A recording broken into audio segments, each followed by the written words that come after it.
So we're here at Small Cells World Summit, and joining me is Stephane from Nokia. Stephane, good to see you. Yeah, thank you.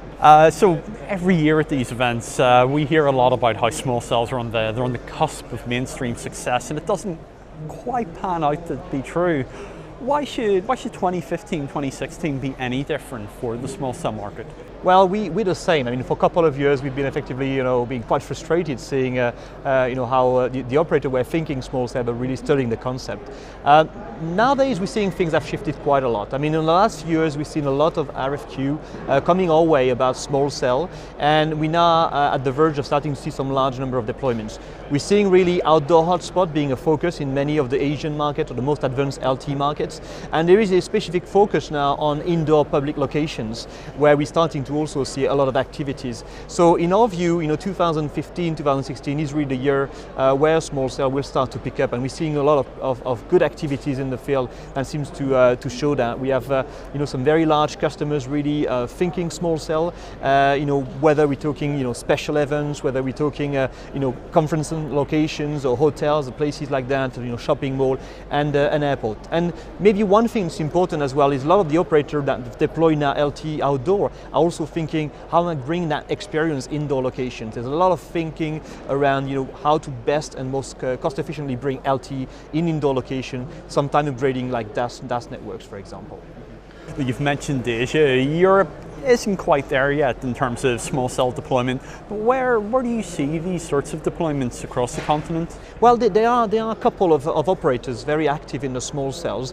From an outdoor point of view, Europe density is such, and then the amount of frequency is such that the operator do not feel the urge to deploy small cell in urban area. There's a couple of hotspots where small cell are being deployed. We see more maybe a focus in Europe around indoor location. Public indoor is a big thing. Enterprise indoor, depending on the operator strategy, is an area where we're seeing a lot of activities. The point is, the LT needs to be brought indoor, and people using their devices a lot in indoor location, and they're expecting LT performance.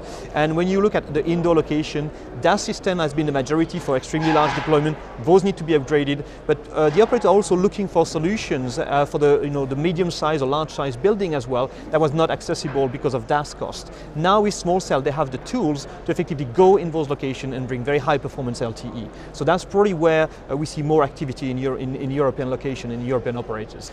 The other thing that's coming into play, which is also very interesting for the operator, is the exploitation of the unlicensed spectrum, either using LAA, which is where you effectively have an additional carrier of LTE in unlicensed spectrum, or the alternative solution that is being looked at in a standard called LWA, or LTE Wi-Fi aggregation. So both of those approaches are now being looked at in the standard and should help the operator in their way to 5G by effectively exploiting the 500 megahertz in 5G, in a very nice way, because you have always the LT as a baseline layer to guarantee the performance, and those additional Wi-Fi or LT channel in 5 gigahertz act as a boost channel to get best performance in those joint coverage area. And we see a lot of interest for that as well going forward, and that will really help the operator to deal with the added capacity in the next month and a few years ahead.